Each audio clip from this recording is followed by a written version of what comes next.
sejahtera bagi kita semua, Bapak Ibu, Bapak Saudara, anak-anak orang tua. Dan selamat memasuki uskup baru, selalu dalam harapan Tuhan yang punya kuasa, yang berkuasa atas hidup kita ini, senantiasa dituntun, disertai, dan diberkati oleh Tuhan dalam uskup yang kita masuki ini.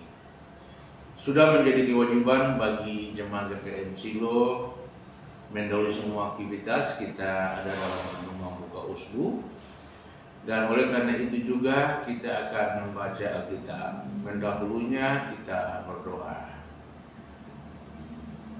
Kami bersyukur kepada Tuhan yang sudah menyertai kami sampai saat ini, dan kami punya harapan selalu kepada Tuhan untuk menuntun dan memberkati kami dalam uskup yang kami masuki nanti.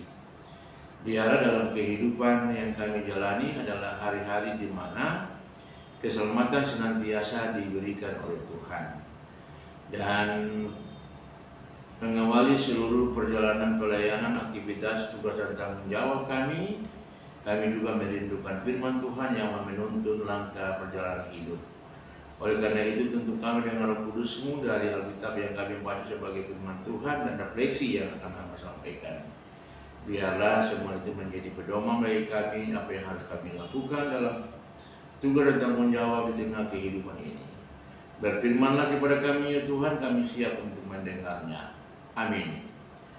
Bapak Ibu Saudara, anak-anak semua, kita akan mendengarkan firman Tuhan yang terambil dari kitab Perjanjian Baru, Matius pasal yang ke-16 ayat 24 sampai dengan ayatnya yang ke-28 yang bunyinya demikian. Lalu Yesus berkata kepada murid-muridnya, "Setiap orang yang mau mengikuti aku, ia harus menyangkal dirinya, memikul salibnya, dan mengikuti aku. Karena barang siapa mau menyelamatkan nyawanya, ia harus kehilangan nyawanya. Tetapi barang siapa kehilangan nyawanya karena aku, ia akan memperolehnya. Apa gunanya seorang memperoleh seluruh dunia tetapi kehilangan nyawanya? Dan apakah yang dapat diberikan sebagai ganti nyawanya? Sebab Anak Manusia akan datang dalam kemuliaan Bapaknya diiringi malaikat-malaikatnya. Pada waktu itu ia akan membalas setiap orang menurut perbuatannya. Aku berkata kepadamu, sesungguhnya di antara orang-orang yang hadir di sini ada yang tidak akan mati sebelum mereka melihat Anak Manusia datang sebagai Raja dalam kerajaannya." Demikianlah firman Tuhan yang sudah kita dengar bersama-sama ini. Bapak dan Ibu, Bapak Saudara semua, anak-anak yang Tuhan Yesus kasihi, tema mingguan kita, jadilah murid yang taat, tabah dan setia memikul salib. Mendahului refleksi atau renungan ini, saya menyampaikan selamat bagi anak-anak yang telah diteguhkan menjadi anggota sidang gereja. Semoga menjadi anak-anak Tuhan, murid Tuhan, pengikut Yesus yang taat, tabah, dan tetap setia memikul salib Yesus. Bapak, Ibu, dan Bapak Saudara, anak-anak semua yang Tuhan Yesus kasihi, kita kembali lagi mau diingatkan untuk jadilah murid Yesus yang baik. Jadilah pengikut Yesus yang baik. Pengikut Yesus yang baik atau murid Yesus yang baik adalah murid Yesus yang tentunya taat kepada apa yang diajarkannya, apa yang menjadi kehendaknya. Murid Yesus yang baik adalah murid Yesus yang tabah dan selalu mau bertanggung jawab atas kewajiban-kewajibannya sebagai warga gereja yang baik. Karena itu sebagai anggota sidang gereja sesungguhnya dia harus menyadari bahwa dia harus bertanggung jawab atas kelangsungan pembangunan tubuh Kristus atau jemaat ini dengan menjalani apa yang menjadi kewajiban-kewajiban sebagai warga jemaat, warga gereja yang baik. Dan oleh karena itu disadar atau tidak sadar, sesungguhnya kita semua ini adalah murid Yesus. Sebagai murid Yesus, yang dibutuhkan daripada kita adalah kemauan dari dalam diri kita untuk tetap tabah menjalani apa yang menjadi harapan bersama Yesus bagi kita di tengah kehidupan ini. Sudah tentu harapan itu adalah menjadi garam dan terang. Harapan itu menjadi manusia-manusia atau orang-orang percaya yang baik, yang berguna. Orang-orang percaya yang takut Tuhan, orang-orang percaya yang senantiasa mengandalkan Tuhan, orang-orang percaya yang selalu mengikuti jalan Tuhan. Dalam proses berjalan bersama dengan Tuhan, jangan kita lupa juga bahwa kita tidak pernah lepas pisahkan daripada banyak tantangan, banyak persoalan dalam kehidupan ini.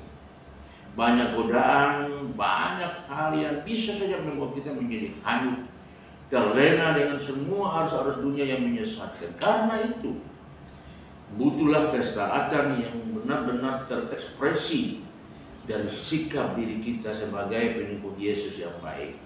Kita tabah menjalani apa yang menjadi harapan bersama di tengah kehidupan ini. Kita tabah menjadi orang-orang yang senantiasa menjalankan kewajiban-kewajibannya sebagai murid Yesus. Kita tabah sebagai orang-orang yang menjalani kewajiban sebagai warga gereja yang baik. Nah, karena itu apa yang dikatakan dalam perikop, sesungguhnya intinya cuma adalah bahwa menjadi pengikut Yesus itu dia harus menjadi murid yang betul-betul taat, dia harus menjadi murid yang betul-betul tabah, dan dia juga tidak boleh menyangkal diri. Menyangkal diri dalam kaitan dengan identitas dirinya sebagai orang Kristen yang punya integritas iman. Dia juga harus menyangkal diri untuk terus memikul salib, memikul tanggung jawab, dan melepaskan sikap-sikap yang berpusat pada diri sendiri dan mengabaikan aspek tanggung jawab itu. Itu yang tadi kita bilang, sebagai murid Yesus, ia sesungguhnya tidak boleh menyangkal diri dalam identitas atau identitas iman Kristiani itu, supaya integritas itu menjadi kuat dan tanggung jawab untuk memikul salib Yesus dalam kehidupan berjemaat, tanggung jawab bergereja itu terus dia lakukan dari hari ke hari. Kalau itu kita punya kesadaran yang tinggi terhadap hal yang demikian, maka sebagai kita menjadi warga gereja yang baik, kita menjadi umat Tuhan yang baik, kita terus menumbuh kembangkan pelayanan gereja dengan semangat dan penuh harapan. Kita akan memberi apa yang bisa kita berikan. Kita akan bertanggung jawab bersama-sama dengan orang lain untuk terus menjalani kehidupan ini dalam iman, pengharapan, dan keyakinan sungguh bahwa kita punya tanggung jawab terhadap seluruh pergumulan jemaat, dan tanggung jawab itu adalah salib. Salib bukan benda mati, tapi salib itu adalah tanggung jawab. Sebab Yesus sampai mati di kayu salib, ia menjalankan tanggung jawab yang dipercayakan Allah kepadanya. Tanggung jawab menjalankan amanat pemutusannya, dan puncak daripada peristiwa kemudian adalah sebuah kemenangan di dalam Tuhan, yang pada akhirnya ia bangkit menang atas kuasa maut. Selamat memasuki minggu yang baru. Harapan dan keyakinan dan doa kami, Tuhan yang punya kuasa tetap menyertai memberkati seluruh kehidupan yang kita jalankan dari hari ke hari. Shalom, terima kasih, hormat.